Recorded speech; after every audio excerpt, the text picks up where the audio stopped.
All right, welcome everyone, and thanks for sticking it out for the final session of the day before the awards ceremony tonight and the party and everything else. My name is John Dirks, and I'm the research director at Blink Interactive. We're a user experience research and design company based up in Seattle, Washington, not too far from Microsoft's campus. Blink is also a proud Microsoft partner. That's my little commercial there. So today, I get to talk about one of the most exciting projects I've been involved in my 15 years as a user researcher. And that project was to test Kinect for Xbox 360 in 200 homes, 6 different countries around the world last year to try to optimize the out-of-box experience. So this work helped make a great product even better. And today I'll go through some examples of how we did the research, show you a few video clips, and some examples of how the results helped improve the out-of-box experience.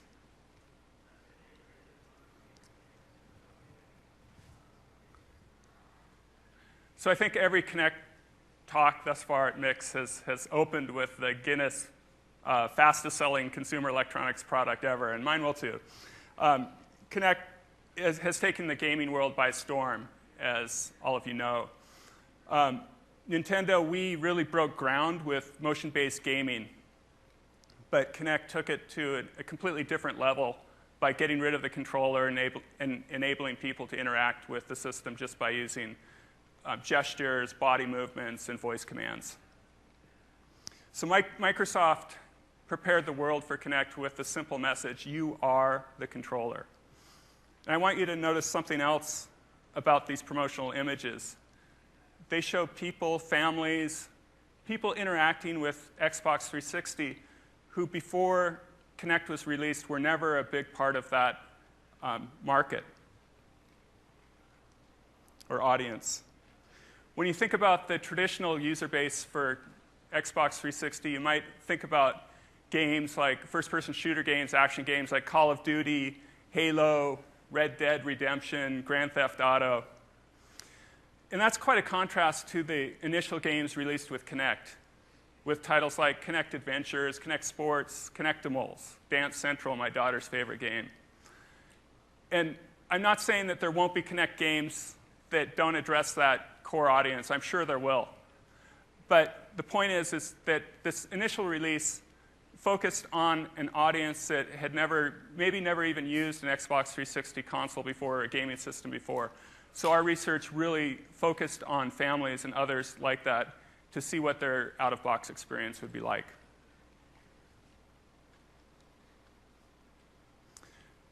So here's a video clip from some of our research sessions, a couple of research sessions, showing this broadening audience and kind of their response to the Kinect system.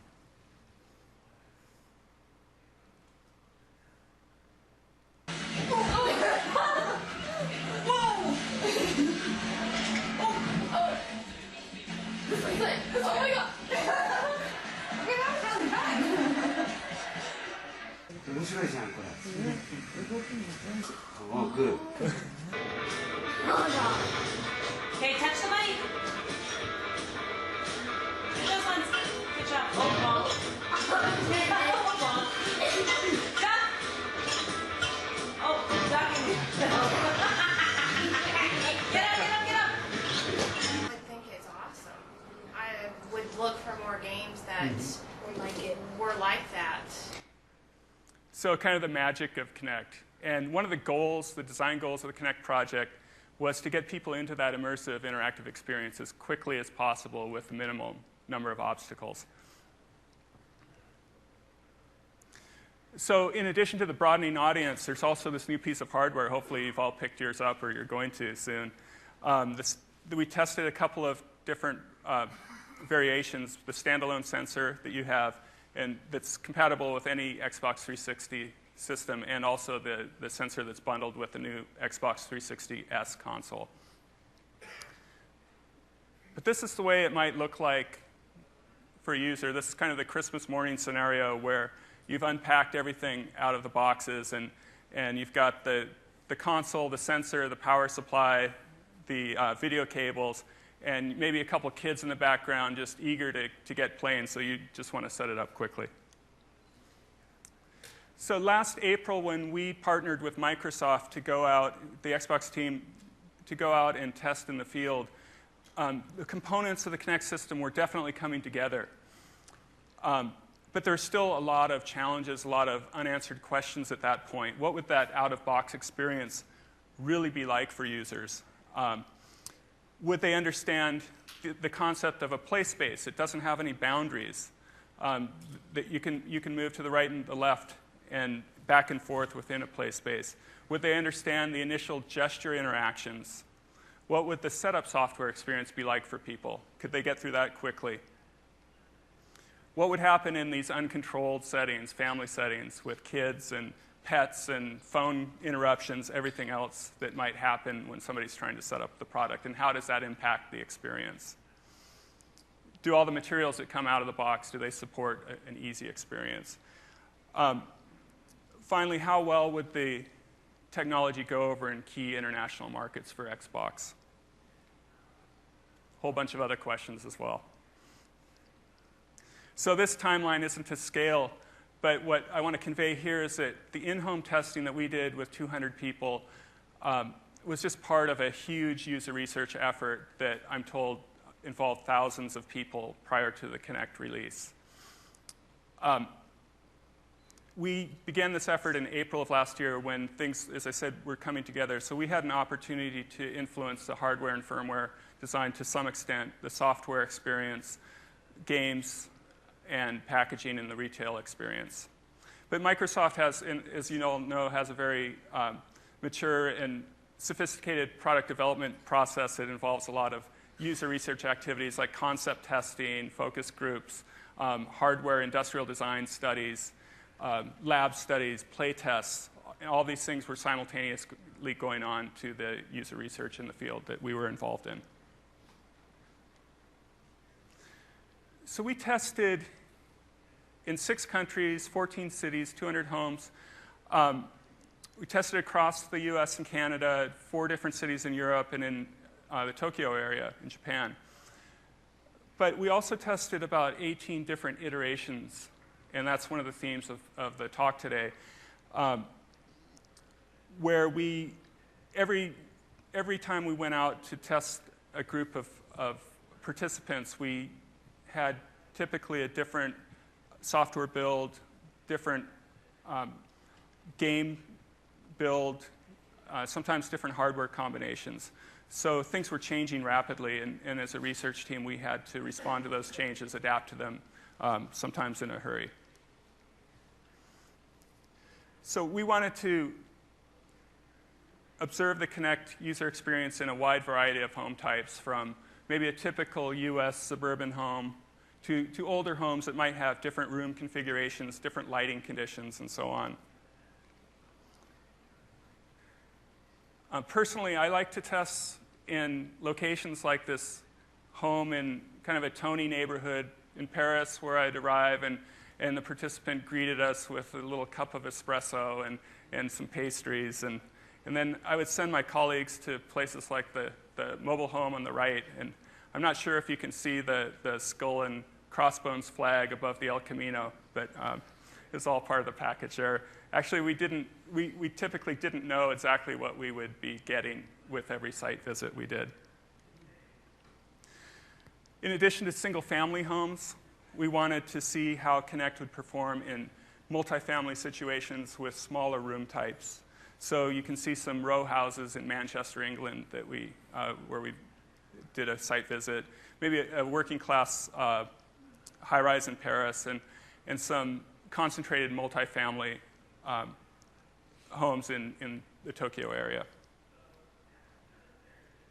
As I said, it was always a little bit surprising.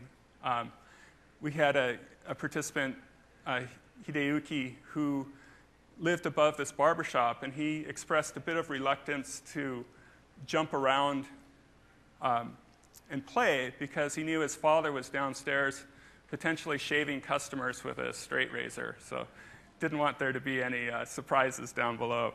Bad things could happen. So not that interested really in the exteriors of the home, but the interiors. When you take away the controller, suddenly space really matters, right? And again, in a U.S. home, a suburban home, it might not be a big issue. There's lots of room to play. But what about a small apartment like this bachelor pad in Tokyo? Would there be enough room for a good gaming experience? And in this case, actually, the study participant was able to set things up and play and have a fun time, so it wasn't a problem.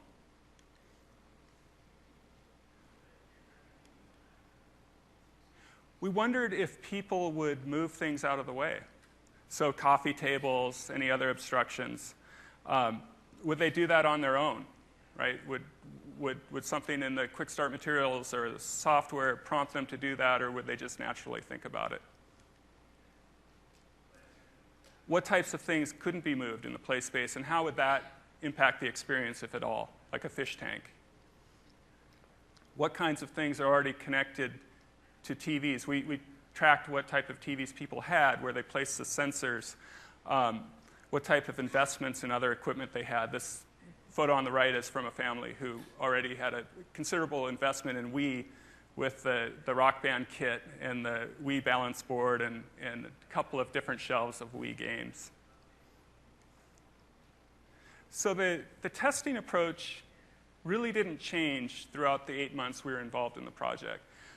We began by introducing ourselves and going to the main entertainment area in the home, doing an initial interview with a participant to find out about them and their space, basically. We gave a very high-level introduction about Natal, later Kinect, maybe a couple of sentences about what it was. And then we had prototype packaging with all the hardware packed inside just as it would in the retail box. Gave people the boxes and said, go to it, set it up. And we simply stood in the background and observed where they were having problems. If they were having problems or any challenges or any questions they had. They could ask questions, we couldn't answer them generally. So after physical setup was complete, people stepped through the latest iteration of the digital setup as well.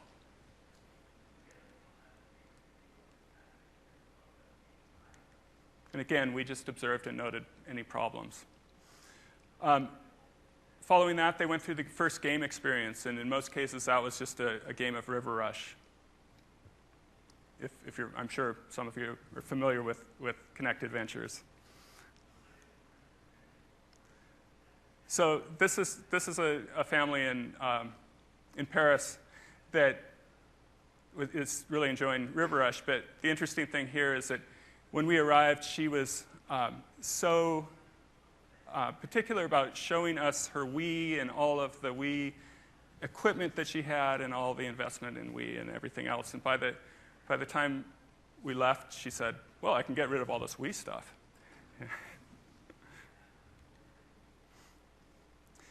As the months went on, we were able to test other games that were getting ready, like Kinect Sports. So after that, we took physical measurements in the home, spaces, lighting conditions, and so on, and then did a closing interview.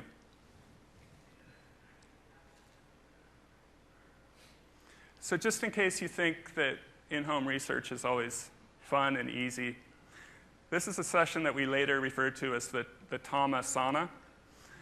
Tama is a neighborhood in Tokyo, and we tested there in late June, early July. And we arrived at the participant's small apartment, and the first thing she said, she apologized profusely and said, my air conditioning's broken. Sorry. We got in there. There's very little ventilation. I'm holding up a thermometer right there that shows 96 degrees. And we were 2 hours in there.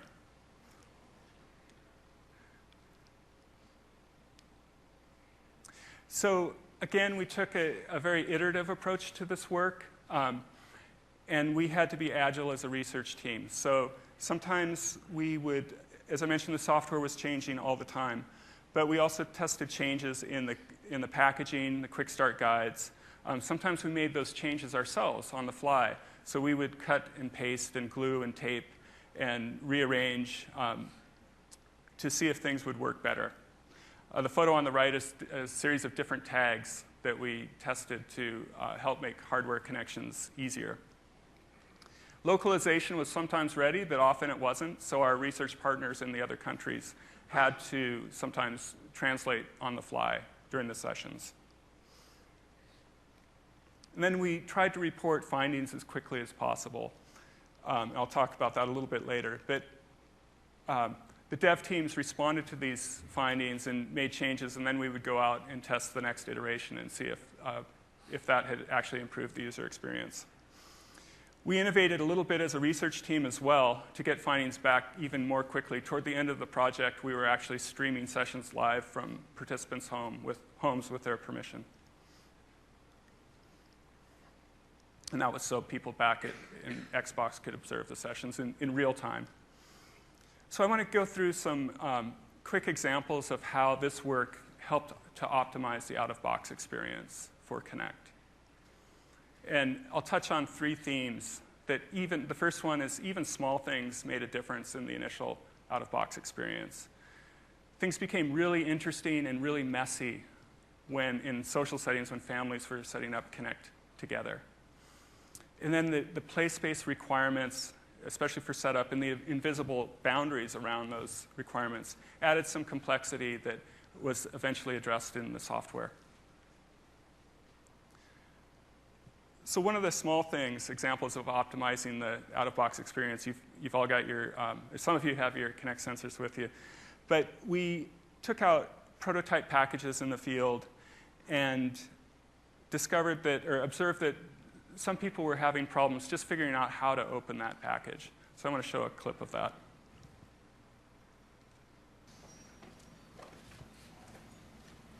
They make the boxes tougher than it is to actually hook it up, guys.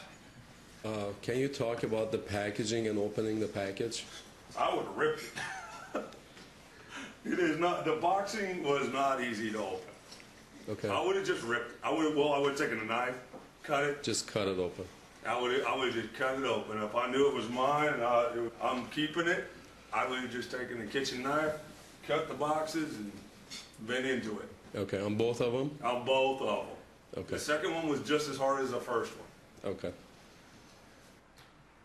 So obviously with consumer electronics, you don't want people going at the packaging with a knife. And just not a good idea, not a good outcome generally.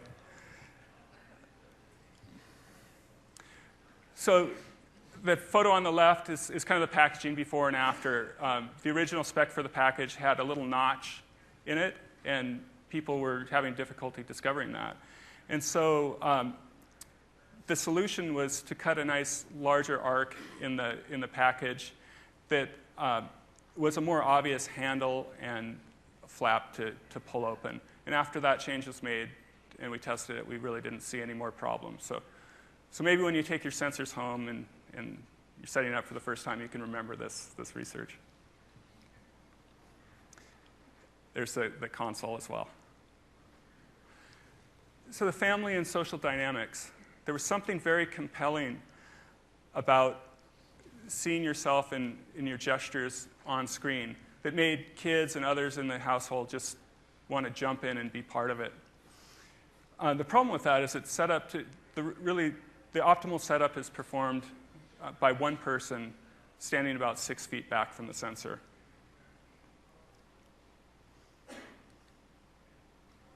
So here's an example of an earlier prototype of the on-screen setup with one family, and you can watch what happens when they begin to see themselves on screen. And then we'll see a couple of teenagers in the same situation. Whoa. Like, here you move up in front. Can you see your feet? Here. There you go. That's pretty good. So you have to stand Eventually, if you can 6 stand there in feet. front of it. So they want us to move everything. They're telling us. Oh, look, there's a circle on the bottom of the floor. Yeah. Yeah, move over a little bit. Oh, there you It scanned you. go. Now go. It did.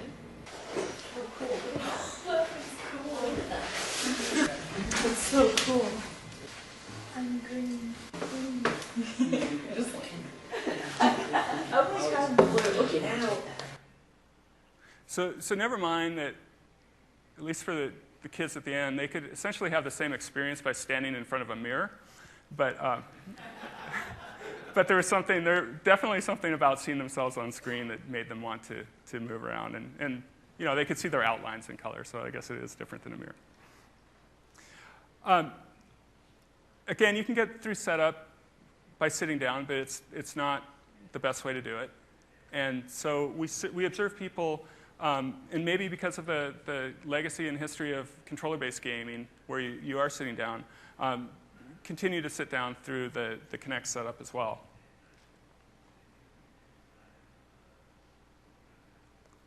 Just another view of that. And on top of all of that, it's a new interaction language. And we observed a lot of different gesturing styles that participants were using. So some of them would use two hands. Some of them would gesture like this, or snap their fingers, or try to do a phone manipulation. And so the gesturing became something that the software needed to address a bit more.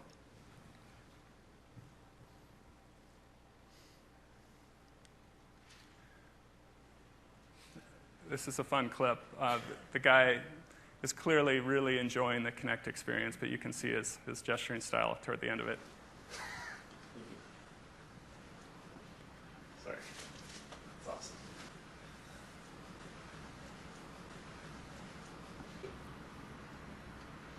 Whoa. English. Would I point with my finger? Oh. Did I just do that? That's awesome. Did I do that, or am I just hallucinating here? And he clearly didn't mind jumping over his couch either to get through it, which was something we saw a few times. So the next clip I want to show is the eventual setup of Kinect. And I want to note some things, draw your attention to some things along the way. And remember that we were doing this field testing, and simultaneous to this, there was a lot of testing going on back at Microsoft, and internal beta or dog food trials, and so there was other information that was feeding into this as well.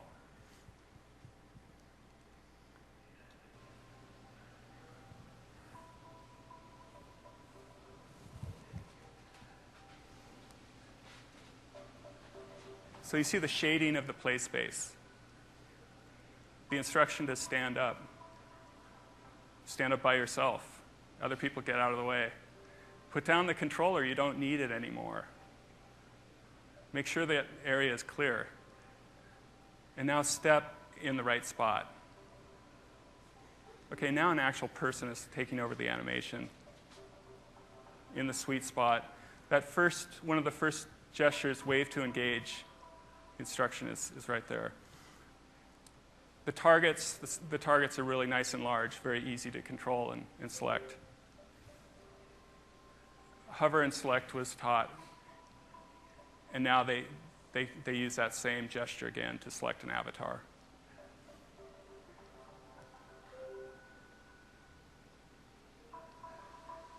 Then they can move straight into the initial game experience, which is playing River Rush and Kinect Adventures, and that's it.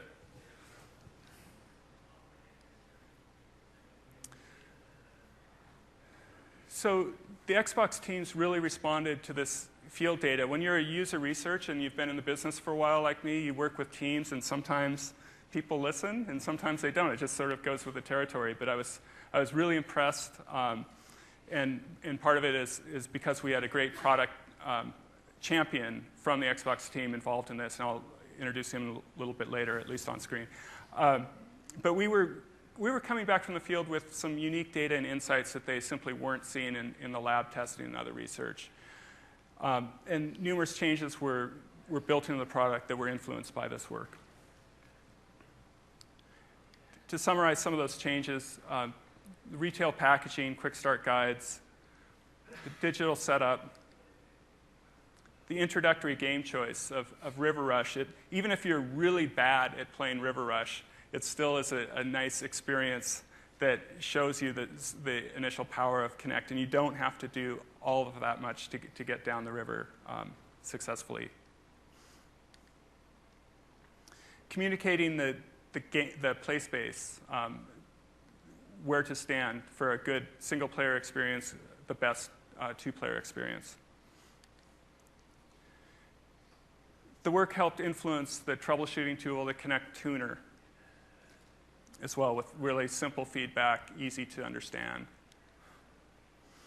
And then finally, some of this work influenced the support team so that our findings helped them anticipate some of the problems and issues that people might run into, so they were able to proactively develop topics for the support site.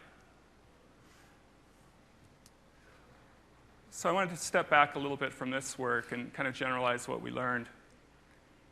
I'm a huge fan of in-home testing, in-context testing of any type.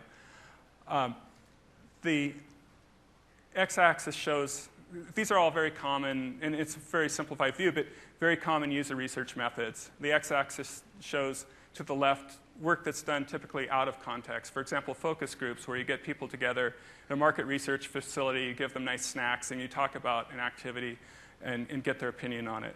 The y-axis at the bottom shows where people are self-reporting information about the user experience. At the top, it's an experience that you can observe. There's a big difference there. So surveys are great. You can get a ton of data and analyze that data. Sometimes you know the context in which surveys are taken, sometimes you don't, but it's self-reported information.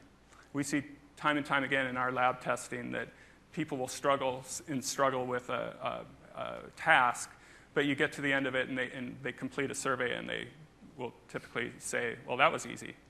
So there's a mismatch there. One-on-one interviews you can sometimes bring into the context of work, and you can start seeing artifacts of whatever that activity is, and that's really helpful and really important. Usability testing is it's a small box here, but it's a wide range of activities you can do in a lab. You can really work to recreate or try to simulate the context and observe what people are doing, but it's still a controlled environment. And so maybe the ultimate is ethnography, where you can observe the experience without influencing behaviors at all. But with a product like Kinect that's not on the market yet, you can't, there's nothing to observe.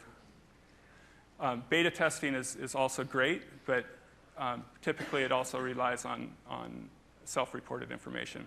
So in-home testing is that uncontrolled environment that really took what, in this case, all the components of Kinect, put it into a real-world situation and allowed us to observe that experience. So some of the things I want to emphasize here are just to embrace those uncontrolled environments, because that's where some real learning will happen that can impact the product. In this case, and in many cases, the product doesn't need to be completely baked in order to take it out in the field. There's details behind this. We were in the early months kind of cobbling together the end-to-end experience, but we still were able to get back some great data, especially about how people interacted with that sensor, that new piece of equipment, for the first time. So I'd say recruit for key behaviors and traits and not worry about exact personas. We had variables, console ownership, economics, other variables, people's gaming background and experience that we were recruiting for. You can never recruit for the guy who's going to jump up on the couch. Okay? That just happens. And you're going to see, if your sample's large enough, you're going to see a whole bunch of interesting behaviors that happen. So I mentioned the champion, and our champion on this project is the Xbox Director of Continuous Product Improvement, Mohammed Shakari. Mohammed went to well over half of the 200 sessions himself, and he really internalized what was happening out in the field, and he was able to bring back that knowledge when it came time to communicating back with, and he operated at a fairly high level within the Xbox organization and was able to communicate findings back to the teams that needed to hear what was happening. So if you're ever faced with with a project where you have large-scale user research, I would suggest getting a great PM. We had a great PM in this project on the home front back at Microsoft. And as a field team, we were focused outwardly. There were so many logistics just involved in going to the different cities and countries and getting the field work done. There was no time for us really to go back and attend team meetings within Xbox. So the PM was our proxy there. So he both got the hardware ready for us to take out in the field, flashed all the boxes, et cetera. And then he took the findings and translated those into bugs and tracked those and communicated with the teams and also with us to sort of have that raise awareness of what issues were and what things we should be looking for as we went out in the field for the next round of testing. So keep reporting lightweight. We learned over the months that was the best way to go. We used emails, photos, video clips, maybe that we produced in the hotel at night for the Pry 1, Pry 0 types of issues to get those back to the team very quickly. We'd post them to a SharePoint.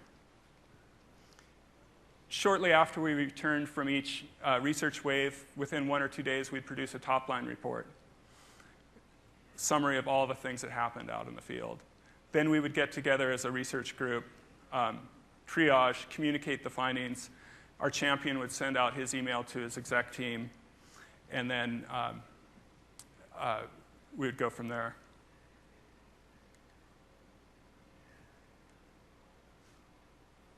So fourth, I think I've talked about this already, but think in being agile in the research approach. Not being fixed about doing the same thing over and over again, but really responding to changes and making things better from a research standpoint as well as a project standpoint. So I hope I've conveyed so far that this was a real team effort, and I want to thank the individuals at Microsoft. And you can see our PM in the upper corner. He's blessing a console actually out on the user side to make sure it would work. But and John Davis from the Xbox User Research Group is kicking back in a participant's home. We have Team Japan there that I was involved in, and Tom Satwitz from our research group, and some others. And we also had some people in different countries helping us out along the way. So with that, I want to thank you for listening, and love to hear any questions you might have.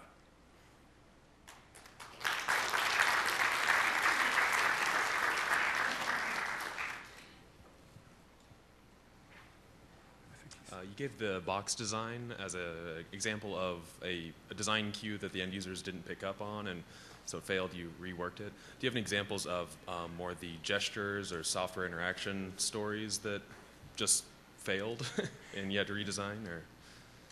Yeah, as a vendor, I want to be really careful about what I say.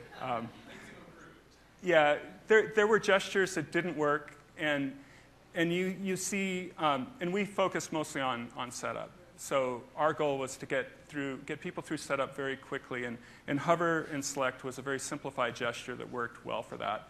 You see in the interaction language in games that where there's sliders and rails and other gestures, and some of those gestures were in setup in other parts of Kinect interactions. At some point as well. But as to the specific gestures that didn't work, I'm sorry, I don't really want to, not able to go there.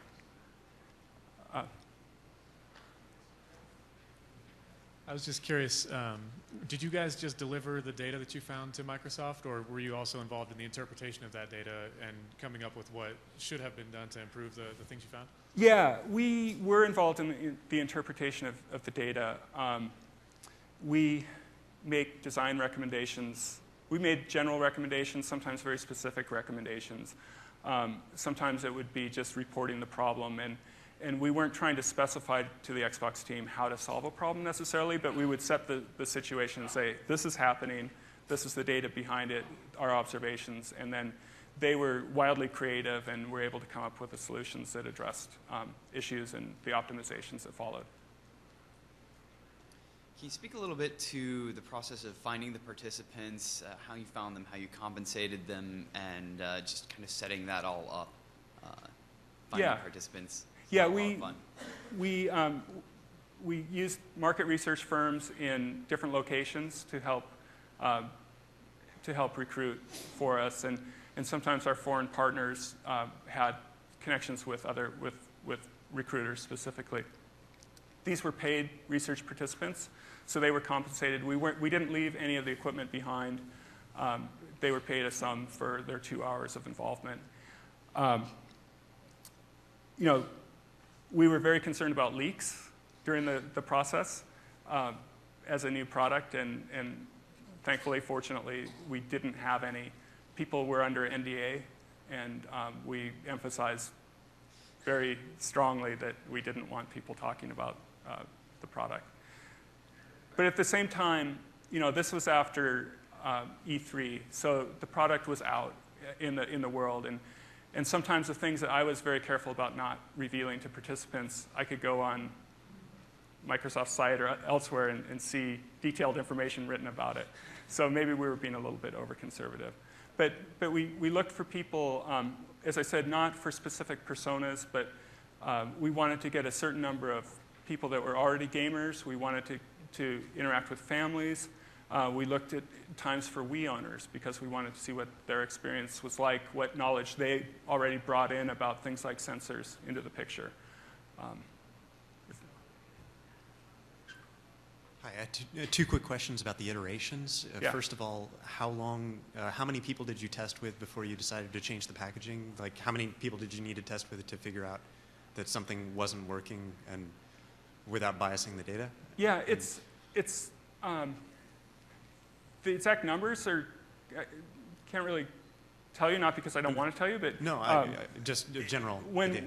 What we would work with, in testing like this is we would try to observe patterns that would evolve. So it doesn't take too many people struggling with a package, trying to rip it open from the end instead of the desired way, before you understand or realize, hey, there's a problem here. And when you can pinpoint the problem, maybe this notch is too small, people don't seem to be seeing it, then it's kind of a no-brainer in a way.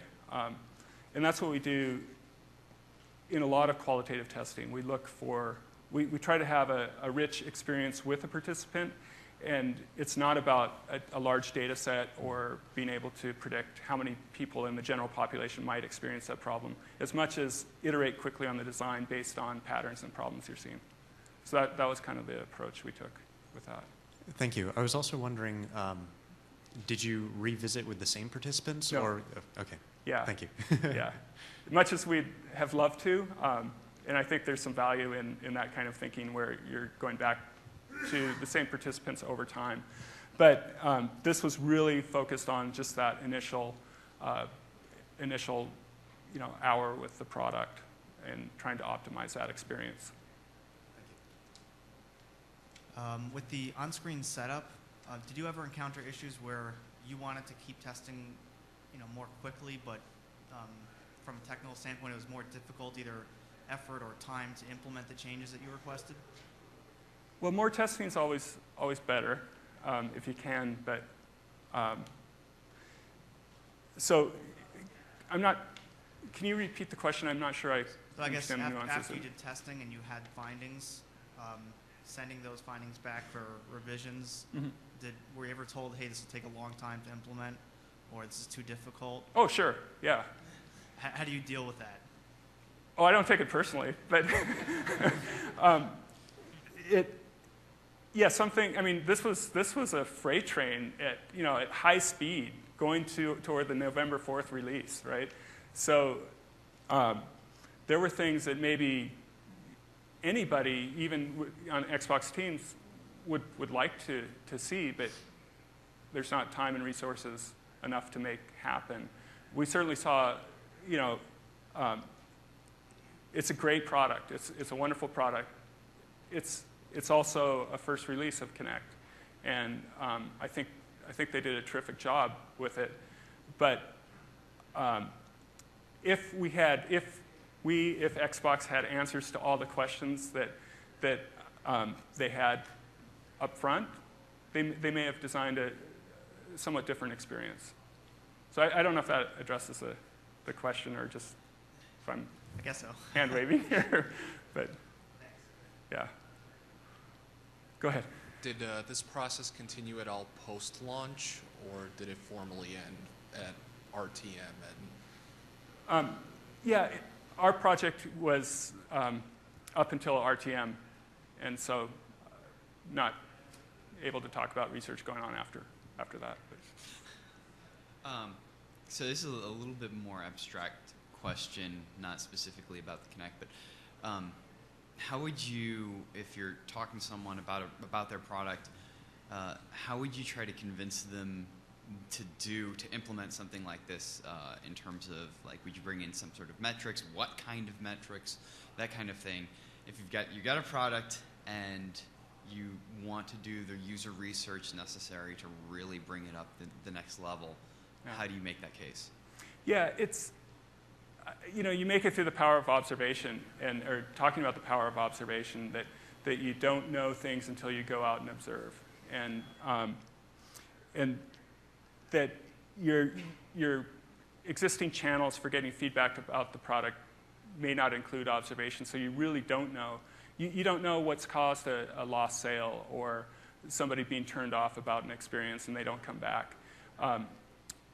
It's an expensive process. I mean, I'm not going to say it's not. To go out to a bunch of homes or to a bunch of offices or to an industrial complex, not involving Kinect but in other products, to observe what's happening and get that feedback back to the teams. But I'm not going to make the whole case here. But it's, I think just there's resources, books written on the ROI of doing this type of research, and at times it can be, there's a lot of positive case studies that it's paid for itself over and over.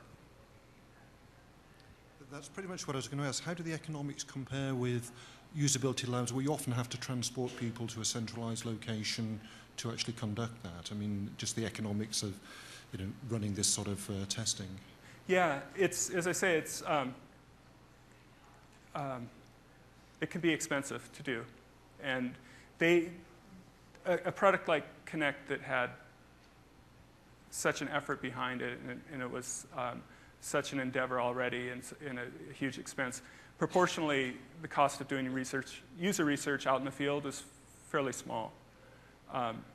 If, in other situations, I understand what you're saying, scaling back and just doing lab studies and trying to control costs that way may make more sense, but it all depends, really.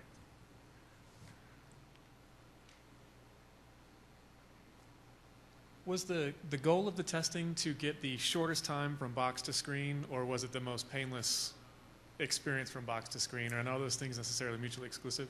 Yeah, we weren't sitting there with a stopwatch. So sometimes, and people have different problem-solving strategies, different strategies that they took when they were going through the process. You have people that unpack the box, lay everything out, go through the quick start guide line by line, and people that tend to have less experience with gaming systems. A lot of those folks would do that, and really, a lot of times they had the best experience ultimately. There are others who just go for it, right? And I don't want to put gender stereotypes out there, but there are others who just go for it, and oftentimes they would run into difficulty too, because. But the goal was to make it as painless as possible, not necessarily the shortest point from A to B. So removing obstacles and optimizing that experience.